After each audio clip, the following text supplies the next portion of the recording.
ఏపీలో కూటమి నేతలకు కొందరు పోలీసులు తొత్తులుగా వ్యవహరిస్తున్నారని జగన్ మండిపడ్డారు. పోలీసులు టోపెలపై ఉన్న సింహాలకు సెల్యూట్ కొట్టండి, టీడీపీ నేతలకు సెల్యూట్ కొట్టి వారు చెప్పినట్లు చేసి అన్యాయం చేస్తే మాత్రం బాగోదు. రేపు మళ్ళీ అధికారంలోకి వస్తాం. అన్యాయం చేసిన ఈ అధికారులు నాయకులందరినీ బట్టలూడదీసి నిలబెడతాం. ఎవరినీ వదిలిపెట్టాం. రిటైర్ అయిన సప్త సముద్రాల అవతల ఉన్న తీసుకువస్తాం అని వార్నింగ్ ఇచ్చారు. జైళ్లలో పెట్టే కార్యక్రమాలు జరుగుతూ ఉంది. నిజంగా డెమోక్రసీ అన్నది ఏ స్థాయిలోకి దిగజారిపోయిందో చెప్పడానికి అందుకే వంశీ కేసు ఒక ఉదాహరణ అని చెప్తా ఉన్నా. ప్రజాస్వామ్యం నిజంగా ఏ స్థాయికి దిగజారిపోయింది అని అంటే, నిన్న కూడా చూసాం పిడుగురాళ్లలో మున్సిపాలిటీకి సంబంధించి అక్కడ జరిగిన మున్సిపల్ వైస్ చైర్మన్ ఎన్నుకునే ఎన్నిక పిడుగురాళ్లలో 33 మంది ఉంటే కార్పొరేటర్లు 33 మంది వైసీపీనే గెలిచింది. మరి తెలుగుదేశం పార్టీ కార్పొరేటర్ కనీసం ఒక్కడు కూడా లేకపోతే తెలుగుదేశం పార్టీ ఏకంగా పిడుగురాళ్ల వైస్ ప్రెసిడెన్సీ సీటు ఒక్క సభ్యుడు కూడా లేని ఆ సీటును వీళ్ళు సిగ్గు లేకుండా మేమే గెలుచుకున్నాము అని చెప్పుకుంటా ఉన్నారు అని అంటే, నిజంగా పోలీసులు అనే వాళ్ళు చంద్రబాబు నాయుడు గారి హయాంలో ఏ స్థాయికి దిగజారిపోయి ప్రజాస్వామ్యాన్ని కూనీ చేస్తా ఉన్నారని చెప్పడానికి నిదర్శనం. తిరుపతిలో 49 సీట్లకు 48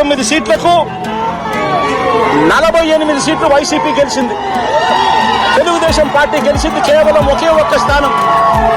అటువంటి చోట డిప్యూటీ మేయర్ పోస్టు పోలీసుల ఆధ్వర్యంలో తెలుగుదేశం పార్టీ వాళ్ళు కార్పొరేటర్లను కిడ్నాప్ చేసుకొని బస్సులో నుంచి కిడ్నాప్ చేసుకొని పోయి డిప్యూటీ మేయర్లను మేమే గెలుచుకున్నామని చెప్పి వాళ్ళు ప్రకటించుకుంటా ఉంటే, పోలీసులు ఏ స్థాయికి దిగజారిపోయినారు తెలుగుదేశం హయాంలో అని చెప్పడానికి ఇంకో నిదర్శనం. తుని నియోజకవర్గంలో 30 కార్పొరేటర్ల స్థానాలు 30కి 30 వైసీపీ గెలిచింది. తెలుగుదేశం పార్టీకి కనీసం ఒక్కడంటే ఒక్క అభ్యర్థి కూడా లేడు.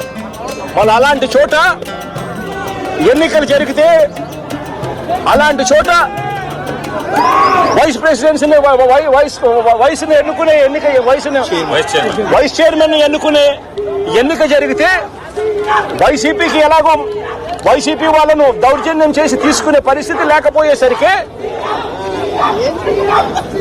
తెలుగుదేశం పార్టీ వాళ్ళు ఎన్నికనే పోస్ట్ పోన్ చేశారు. అంటే వీళ్ళకి అనుకూలమైన వాతావరణం వచ్చేదాకా ఎన్నికలు జరపరు. కోర్టు పర్యవేక్షణలో ఉన్న కేసులకు సంబంధించిన పరిస్థితులు ఇవి. పాలకొండలో కూడా అంతే. వైసీపీకి అందులో 17 ఉంటే తెలుగుదేశం పార్టీకి కేవలం 3.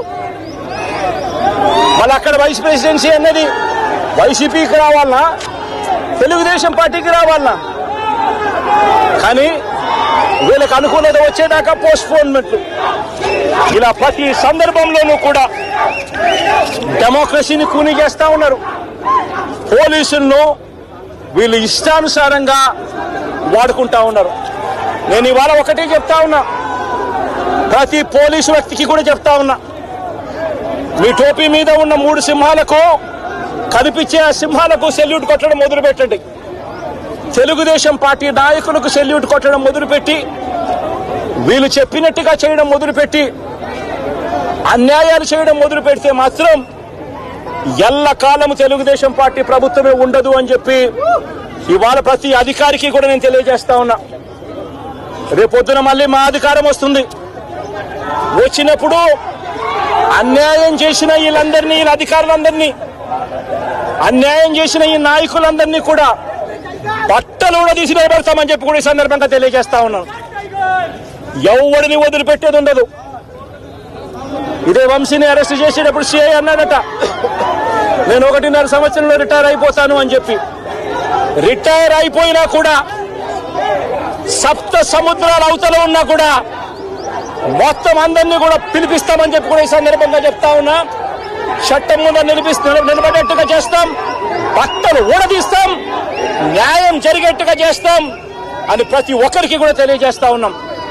ఈ మాదిరిగా అన్యాయం చేయడం మొదలు పెడితే మాత్రం ఖచ్చితంగా ప్రజలు, దేవుడు ఇద్దరు కూడా వీళ్ళను శిక్షించే కార్యక్రమం ఖచ్చితంగా జరుగుతుందని చెప్పి ఈ సందర్భంగా మరొక్కసారి వీళ్ళందరికీ కూడా చెప్తా ఉన్నా. అన్యాయంలో భాగస్వాములు కావద్దండి. మీ టోపీ మీద ఉన్న సింహాలను గౌరవించండి, వాటికి సెల్యూట్ కొట్టండి, మీ వ్యక్తిత్వాన్ని కాపాడుకోండి అని చెప్పి ఈ ప్రతి అధికారికి కూడా ఈ సందర్భంగా తెలియజేస్తా ఉన్నా.